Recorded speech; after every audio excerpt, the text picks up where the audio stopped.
Assalamualaikum warahmatullahi wabarakatuh. Apa kabar anak-anakku semua? Sehat ya? Alhamdulillahirabbil alamin. Kita bertemu kembali walaupun secara virtual. Panjatkan syukur ya Allah Subhanahu wa taala. Kita masih sehat ya. Untuk kelas 5 ini materi SKI, pembahasan pertama adalah tentang keperwiraan. Keperwiraan siapa? Perwiraan Nabi kita Muhammad Sallallahu Alaihi Wasallam. Apa itu keperwiraan? Apa? Perwira asal katanya. Kita sering dengar perwira tinggi. Kalau di Indonesia ya, perwira menengah. Itu kalau sudah perwira tinggi pasti sudah jenderal itu. Ya. Pasti itu.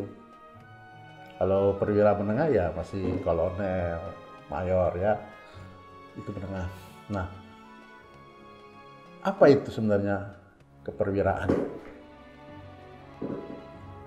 Apa arti keperwiraan?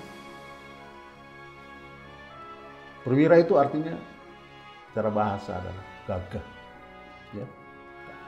Di tentara semua rata-rata gagah, nggak ada yang loyo dan berani. Maka disebut para perwira.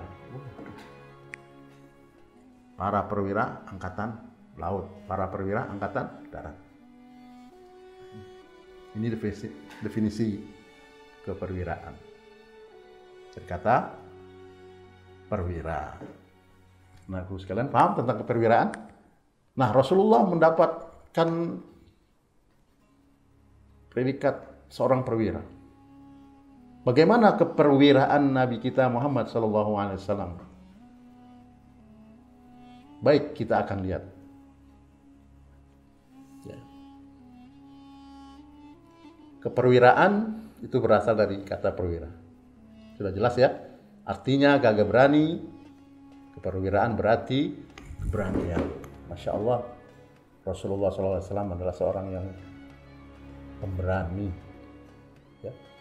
Ini dapat ditunjuk, dapat kita lihat karena keikutsertaan beliau memimpin langsung daripada peperangan-peperangan pada saat itu. Anakku sekalian yang berbahagia, Nabi Muhammad SAW seorang nabi dan rasul, juga seorang perwira yang pemberani. Itu dicatat ya. Seorang pemimpin umat membawa risalah agama Islam dan juga seorang yang pemberani dan gagah berani untuk memimpin di medan perang. Anakku sekalian, keperwiraan Rasulullah SAW tentunya dalam menegakkan agama Islam ini adalah merupakan contoh teladan bagi kita seluruh umat Islam. Baik anak-anak sekalian, di mana kita akan melihat buktinya?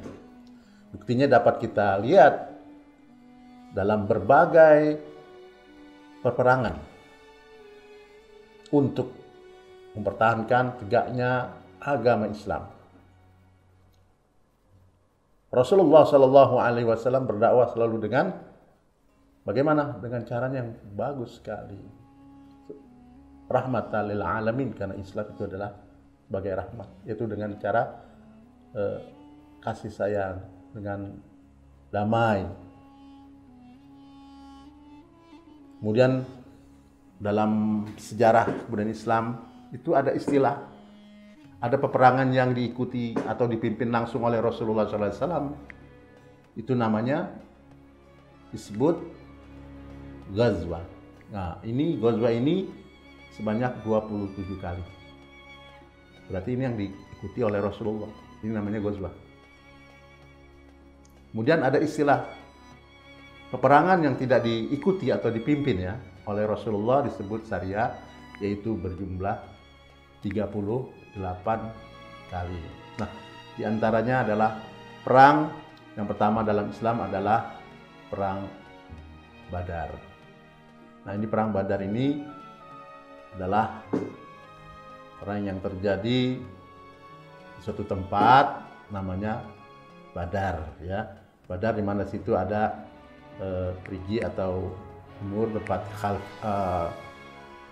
di mana kafilah-kafilah minum bisa langsung minum air tersebut. Nah, itulah tempat Badar namanya. Nah, Rasulullah bersama para kaum muslimin berada di Badar ketika itu untuk menanti kedatangan para kufar, para kaum kafir dari Mekah. Anak-anakku sekalian yang berbahagia, peristiwa perang Badar ini terjadi pada tanggal 17 Ramadan tahun kedua Hijriah. Langsung komandannya adalah Rasulullah SAW, ya, dan diikutsertakan sebagai pendamping komandannya adalah situ ada Hamzah bin Abdul Muthalib, paman beliau. Anakku sekalian, ketika peperangan Badar ini, inilah suatu mukjizat dari Allah Subhanahu wa taala. Ya, jumlah ketika itu kaum muslimin sedikit, yaitu sekitar 313 orang tentara, sedangkan kaum kufar, orang kafir, itu berjumlah 1000. Berarti berapa kali lipat? Berapa? 3 kali lipat.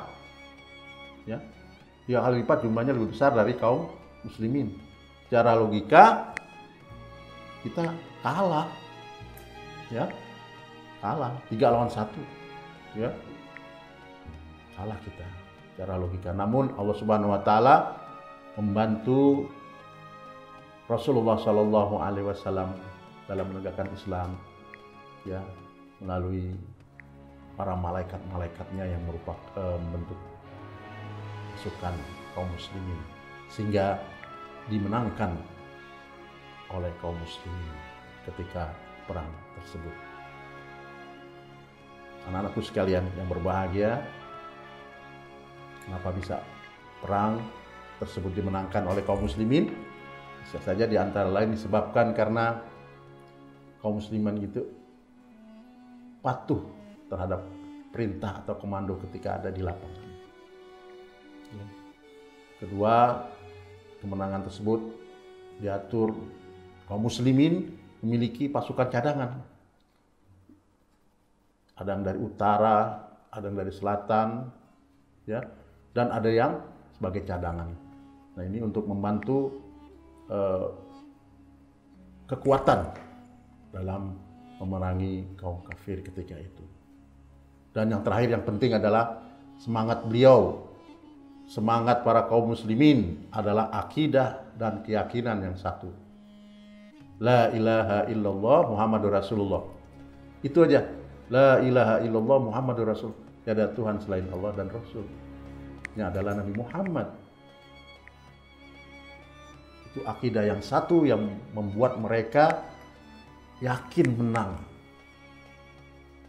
Ternyata kaum muslimin dalam perang Badar mengalami kemenangan. Alhamdulillahirabbil alamin. Anak-anakku sekalian yang berbahagia, ini salah satu peperangan yang diikuti Rasulullah SAW. Perang yang pertama dalam Islam dalam rangka menjaga kehormatan, dalam menjaga kedaulatan Islam yang telah berdiri di Madinah. Ini aja yang dapat kami Bapak sampaikan kepada anak keluarga dalam perang Badar. Kita lanjutkan kepada materi berikutnya, perang Uhud dan lain sebagainya di materi yang akan datang. Sekian anakku sekalian, tetap sama ya. Tetap semangat ya. Ya, assalamualaikum warahmatullahi wabarakatuh.